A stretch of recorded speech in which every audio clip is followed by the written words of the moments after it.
What if I told you the Chicago Bears could walk away with the absolute steal of the draft, landing a first-round lockdown corner without sacrificing their future? That is exactly what we just pulled off, and the ramifications for our defense are nothing short of earth-shattering. Buckle up, Bears Nation, because this mock draft is about to turn this roster into an absolute nightmare for opposing offenses. If you are as fired up about the future of this team as I am, do me a quick favor and smash that like button, share this video with your fellow fans, and hit subscribe so you never miss out on our draft coverage. We just ran through a completely fresh, comprehensive mock draft, and let me tell you, the board fell in ways that will have this fanbase screaming at their screens. We simulated a full draft experience, navigating the board for all 32 teams to kick things off, and I personally took the reins for our beloved Chicago Bears. After handling the first 3 rounds manually, we let a trusted draft simulator guide the ship from rounds 4 through 7, locking in the top 100 picks and playing the rest out realistically. As a quick refresher, we entered this war room holding the 25th, 57th, 60th, and 89th overall picks in the first 3 rounds, followed by pick 129 in the 4th round, and a couple of late darts at 239 and 241.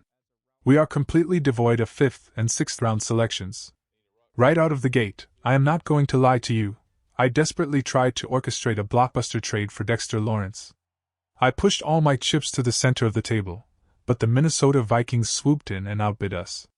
It was incredibly frustrating, but that forced us to stay put at number 25 and shift our philosophy straight to the best player available approach. And my jaw hit the floor when Tennessee's Jermod McCoy was still sitting there waiting for us. I mean, seriously, are we really going to sit back and pretend that our secondary is completely bulletproof right now? I have been screaming this from the rooftops for weeks. Outside cornerback is a vastly more critical need for this franchise than most fans are willing to confess. Look at our reality. Jalen Johnson battled injuries last season, and he is staring down a monumental campaign with absolutely zero guaranteed cash left on his deal after this year. Then you look across from him at Tyrique Stevenson. He is entering a massive contract year, and if we are being brutally honest, his performance has been an absolute roller coaster over the past 2 seasons. At the very least, the front office is going to inject fierce competition into that defensive back room. By drafting a transcendent talent like Jermod McCoy, you instantly make Stevenson expendable. He goes from a locked-in starter to a highly attractive trade chip overnight. I am completely obsessed with McCoy's game. If he hadn't torn his ACL and missed last year, he would undeniably be the consensus number 1 cornerback in this entire draft class. Period. I totally get why a guy like Mansour Delane is probably going to hear his name called first because he brings a cleaner medical sheet from last season. But strictly looking at physical ceilings, McCoy is in a league of his own. He is nearly 6'1", he possesses unteachable ball skills, and he just blazed a ridiculous 4.38 40-yard dash during his recent workout for scouts.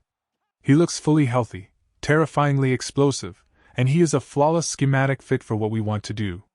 He can smother receivers in press man coverage on the boundary, and his grades in zone coverage are phenomenal. Passing on him at 25 would be draft malpractice. Without having access to his private medical charts, assuming that he is good to go, we are grabbing a player who boasts a top 15 grade and will lock down his side of the field for a decade. I could have easily selected Emmanuel McNeil Warren there, but the talent gap between him and McCoy is vast. With Dylan Thiemann already off the board, McCoy was the easiest, most thrilling decision of the first round. Moving into the second round, things got incredibly interesting. With the 57th overall pick, I targeted Arizona's Tre'Davious Stukes.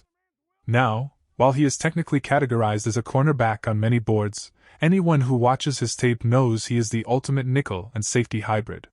He has outside boundary traits, but I wouldn't waste his potential experimenting out there. At 6'1", he is an absolute freak athlete.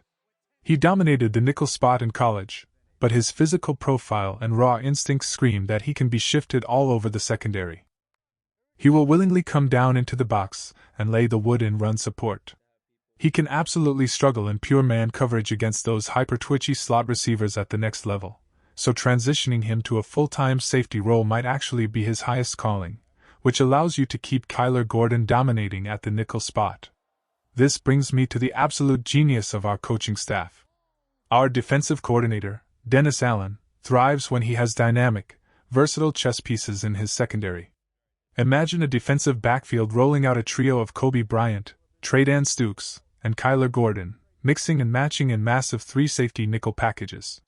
It is positionless football, and that is exactly where elite NFL defenses are trending. The only reason I prioritize Stukes here over a premier edge rusher is that two phenomenal defensive ends, Gabe Jacas and Danny Dennis Sutton, were miraculously still floating on the board. Holding the 60th pick just moments later, I gambled that I could secure at least one of them. And that gamble paid off beautifully. At pick 60, we secured Illinois edge rusher Gabe Jacas.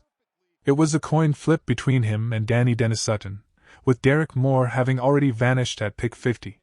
You honestly could not go wrong with either, but Jacas won me over for a few key reasons.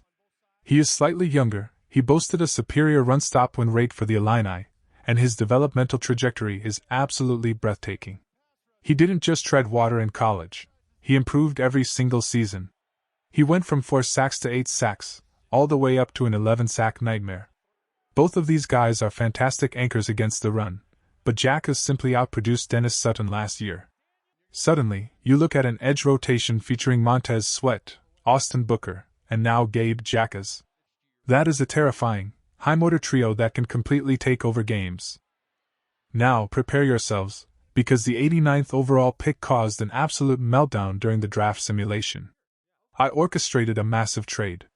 We shipped pick 89 to the Philadelphia Eagles in exchange for defensive tackle Moro Ojomo. So here is my question of the day. Would you pull the trigger and trade the 89th overall pick for a proven disruptor like Moro Ojomo? Drop a T4 trade or a P4 pass in the comments down below, because I want to know exactly where you stand on this. Some of you might be scratching your heads because you aren't dialed into the Eagles' depth chart, but let me educate you on this absolute unit. Yes, he was originally a 7th-round flyer, but he has drastically outperformed his draft pedigree. Given a larger opportunity last season, the 24-year-old exploded for 6 sacks as a rotational piece. At 6'4" and 306 pounds, armed with massive 34-inch arms and 11-inch hands, he perfectly fits the exact physical mold Dennis Allen demands for this defense. But here is the kicker: Ojomo is a violent, above-average run defender, which is an area where Jervin Dexter Sr. still desperately struggles. Ojomo racked up 49 pressures last season, ranking 12th among all defensive tackles in the league, and maintained a jaw-dropping 11% pass rush win rate. Those are elite numbers for a rotational guy. Just look at what happened when Milton Williams left Philly for the Patriots. He got a bigger role and completely balled out. Ojomo is primed to do the exact same thing in Chicago. You pair Ojomo, Dexter, and Jarrett on the interior, with Neville Gallimore anchoring the 4th spot, and you have entirely rebuilt the trenches. This trade is an instant, undeniable upgrade over keeping the 89th pick in a draft class that is notoriously thin on elite talent. As we transitioned into the later rounds, we snagged North Dakota State wide receiver Bryce at pick 129. This guy is a human highlight reel. He is an acrobatic, big play machine who averaged over 17 yards per catch and hauled in 25 touchdowns over the last 2 years. Yes, he played against FCS competition, but his physical profile is completely pro-ready. I firmly believe Ben Johnson is going to demand another dangerous weapon for this offense, and Lance can comfortably sit behind Jameson Williams and Khalif Raymond to learn the ropes while competing for that receiver 3 or 4 spot. Then came the second massive trade of the draft. With our secondary suddenly loaded with the addition of Jermod McCoy, I pulled the trigger and shipped Tyrique Stevenson to the cornerback-needy Tampa Bay Buccaneers in exchange for a 5th-round selection at pick 155. With that acquired pick, we drafted Alabama center Parker Brailsford. There had already been a massive run on the center position, and while we could have drafted Auburn's Connor Lew back in the 3rd round, he simply didn't fit our blocking scheme. Brailsford is slightly undersized and needs to live in the weight room, but he is a phenomenal athlete and a multi-year starter from the SEC. He has all the developmental traits you want for a zone blocking scheme.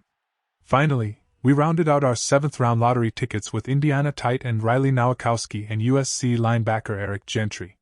Nowakowski is a slightly undersized tight end at 6'2" and 250 pounds, but he is a ferocious blocker in both the pass and run games.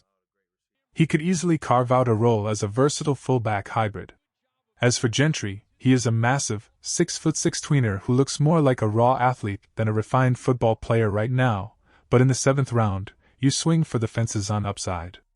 This draft completely overhauls our defense and adds crucial depth across the board. So, how are you grading this entire Bears mock draft? Let me know if you are giving it an A, B, C, D, or F down in the comments. I appreciate you all for tuning in, and until next time, bear down.